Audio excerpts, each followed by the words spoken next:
The New England Patriots just revealed this key game plan. Let's talk about it. My name is Aaron. This is Sports Talk Patriots on the daily, putting out content for people just like you who love New England Patriots football. So do me a favor before we get started. It means the world to me. Hit that subscribe button, like, and at some point, comment below whatever you want. Don't really care. Shoot me a comment. So today what we're going to be talking about, this key plan for the Patriots going into their Week 4 game against the 49ers. It is a midday game, 4:05. It's going to be fun.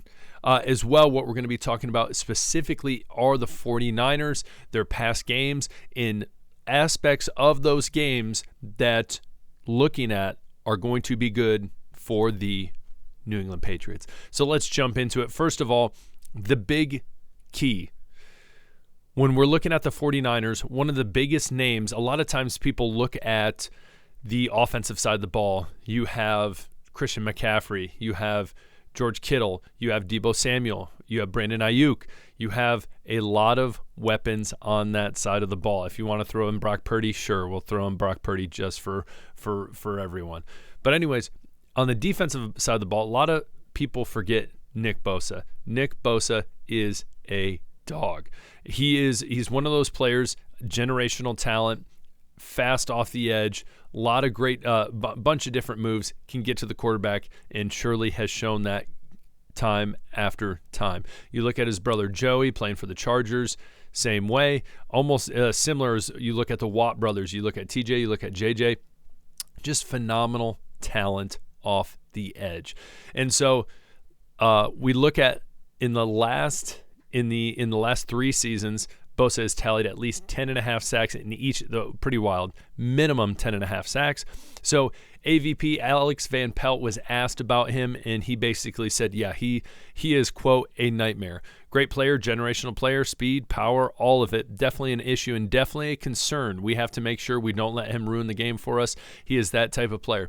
So here's the deal. You're probably wondering, okay, well, Aaron, he's not necessarily revealing any keys to the game. But when it comes down to it, when you really look at the game and break down the game, how it is going to be called, expect to see a lot of stuff that is either you're double teaming Bosa or running away from him. Those are going to be the biggest things. And then look for pass plays if Bosa comes out to get a breather. Look for those bigger pass plays where they feel like, hey, we can get some protection here because we're not going up against the likes of Nick Bosa. And so Van Pelt continues. You have to be creative and have multiple ways of doing it. There are ways of getting it done, and it's going to be a group effort and take a lot of energy and make sure we lock in pass protection. Of course. Now, one thing he doesn't mention is the big issue is the offensive line still struggling. Caden Wallace apparently tweaked his ankle. He was limited in practice. Lowe did not participate. Michael Jordan, MJ, ya boy, did not participate. So what is that offensive line going to look like? But I think regardless, Alex Van Pelt is going to go into this game knowing, hey, we're probably going to go into 2 tight end sets, so jumbo sets, where, hey, we're going to be trying to really aggravate, upset Nick Bosa, being able to get him into situations where it's going to be harder for him to make the play. Now, again, he is an all-pro. He's still going to have that ability to get to the ball, and there's going to be times that happens. But again, one of the keys, as Alex Van Pelt has said, is we need to figure him out. What can we do that's going to be successful? So you have to know that he's probably been scouring film from this year and probably past years, figuring out how can we run this offense best effectively against someone like him. Because honestly, you look at their defense, and I'm going to jump to this game real quick. So I told you we're going to be talking about some of the 49ers past games. We look at this game against the Rams. The Rams had a tough loss against the Lions that first Sunday night of the season. It's almost like if you watch that game in overtime, it's almost like they rolled over and they gave up and they waved the white flags. Now, the Rams, they kind of have an issue because they're missing their star wide receivers in Cooper Kupp and Puka Nacua. As well, they were out 2 of their starting offensive linemen. So when you look at this, when this game started against the 49ers, it was, in my opinion, the 49ers are going to roll them. It was 14-0 at one point, and you're like, gosh, this is going to get ugly quick. Rams didn't quit, didn't give up, and were able to win the game. Now, if you look, Matt Stafford didn't have the craziest stats. He had 221 passing yards, and then Kyron Williams didn't even have 100 yards rushing, 89 yards rushing. So it's not like offensively they were putting up these extravagant numbers. On the flip side, you look at Brock Purdy. Brock Purdy, almost throwing 300 yards, 3 touchdown passes, all to Jawan Jennings, your guy out of Tennessee. And so it was just a very interesting game. But this team, I think a lot of people, again, as Patriots fans, are rolling over and giving up.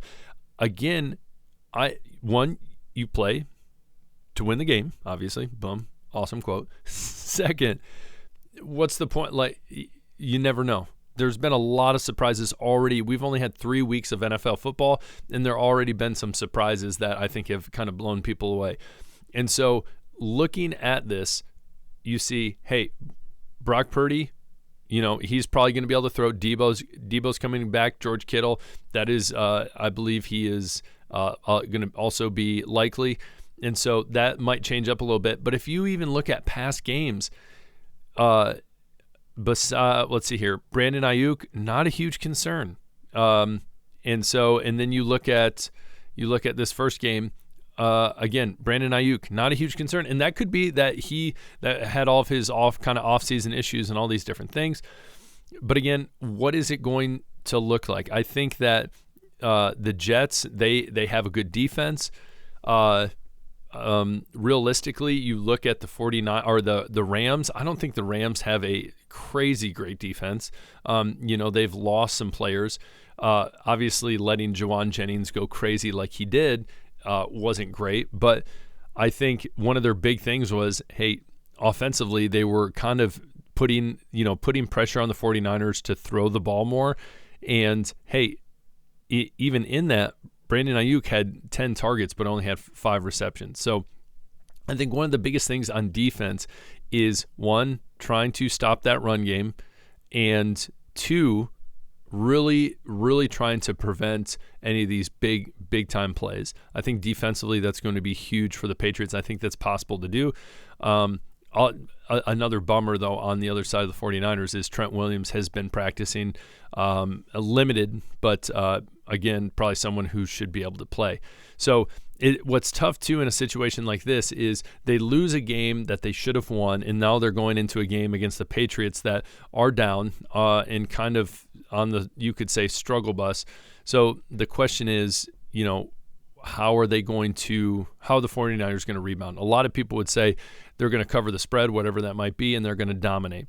But again, you look at someone who's experienced like AVP, I think he is going to come up as the weeks evolve. He is trying to figure out what is most effective for this offense. What is the best thing we can do? Again, he's having to throw in different defensive schemes as well as players in, again, Nick Bosa. So look to see Ramondre Stevenson be obvious. If he hits 100 yards, I think that's going to be huge, and I think this will make this a close game. Again, getting the ball downfield is going to be huge. If Jacoby Brissett is not effective, again, look for Drake May. I know you might laugh at me saying that, but look for Drake May to get into a game that even if it's a close game, if Jacoby's not moving the ball, people are going to want Drake, and they've seen him play. They know the potential he has. Again, more comfortable in the pocket. So what is that going to look like? Again, I think this game is going to be closer than people think. What stinks is I wish that we were going into this game 2-1. We had our opportunities against the Seahawks, and they just went down the tube. So what do you guys think? Comment below. Do you think AVP has what it takes when it comes to preparing for this game? And you might just say, Aaron, yes, I think he has what it takes to set up a awesome game plan, but the question then would become, what is the execution going to look like, and are they going to be able to execute with that offensive line? So comment below, what do you think about that? Again, this kind of key idea of, hey, we need to take care of Nick Bosa, and if we can do that, putting more pressure on other defenders to make these big plays, these big tackles, and then taking those opportunities when Bosa is out to try to, maybe get the ball downfield more, where, hey, this is going to be a play where we're going to need a little more pass protection, but knowing you don't have Nick Bosa coming at you downhill, is much better. So comment below. What do you guys think? How you feeling about the game? Are you just thinking, hey, it's going to be rough, or do you have some hope? Comment below. I'd truly love to hear it. As well, reminder that Sunday after the game, chances are I'm going to be doing a live post-game reaction. So check that out. I'm going to post it at some point. Hit that notification so you will get it when I post it. I appreciate it. Again, this is Sports Talk Patriots. My name is Aaron. I appreciate you watching. There we go. I'll talk to you guys later. Peace.